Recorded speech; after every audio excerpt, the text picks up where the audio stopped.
Hi, my name's Heidi, and this is Athena's Book Nook, a parent's guide to all things bookworm.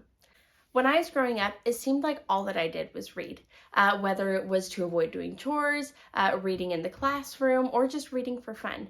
And 9 times out of 10, my parents didn't know what was in the books that I was reading. Now, if this sounds familiar at all to you, then you're at the right channel. On this channel, I'll be giving you a heads up about viral book trends, book products, and content warnings for popular books that your kids may or may not be reading. As a mother, former middle school teacher, and lifelong book lover, I'll be able to give unique insight into some of the fantasy worlds that your kids are living in. Life is busy as a parent, and you may not have the time or desire to read some of the books that your kids are reading. That's why I'm here. I'm going to be giving book reviews about some of the most popular books right now and letting you know what's in them, how to talk to your kids about them, and any content warnings that you might need as a parent. My book reviews will consist of 4 things. First, a general synopsis of the book so that you know what your kids' books are about. Second, a content age rating so that you know what age is appropriate for that book. Third, language and spice warnings. And fourth, general theme/content discussion questions so that you can have meaningful conversations with your kids about what is going on in their books. Without further ado, let's talk about some of those content age ratings for books. First is children's books. These are equivalent to a G rating on a movie. This is going to be stuff like The Magic Tree House, Diary of a Wimpy Kid. Basically, it's suitable for all ages. Next up, we have mid-grade. This is going to be equivalent to a PG rating or suitable for most ages.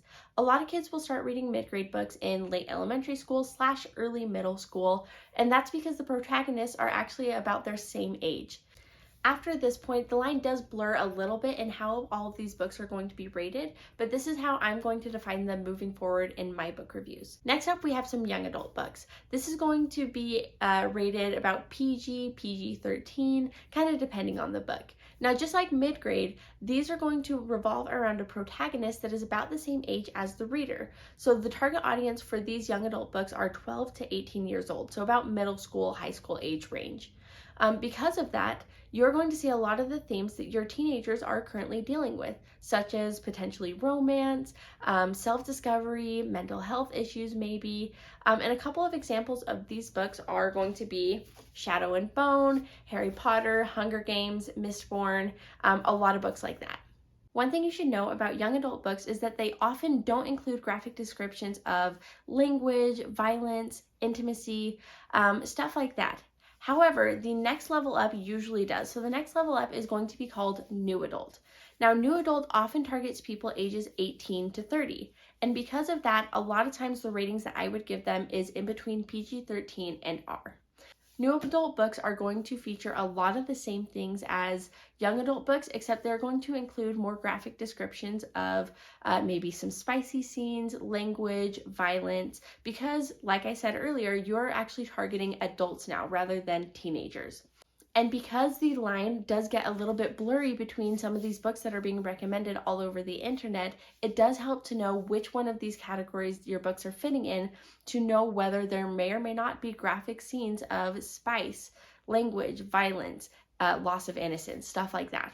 Now, a lot of the books that I see all over the internet that fit into that new adult category include Fourth Wing, A Court of Thorns and Roses, anything by Colleen Hoover, The Invisible Life of Addie LaRue, books like that, because they're going to involve a lot more of those graphic scenes.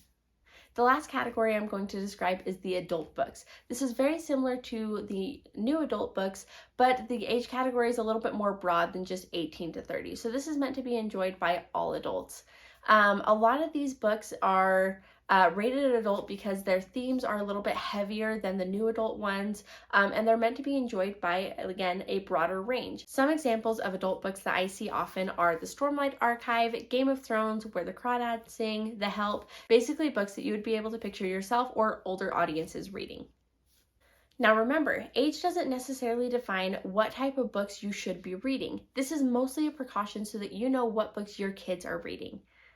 I'll be mostly reviewing books that I'm seeing all over the internet, but if there's a book that you want me to review because that's the book your kid's gonna read, go ahead and leave a comment for me and I'll get to that book as soon as I can.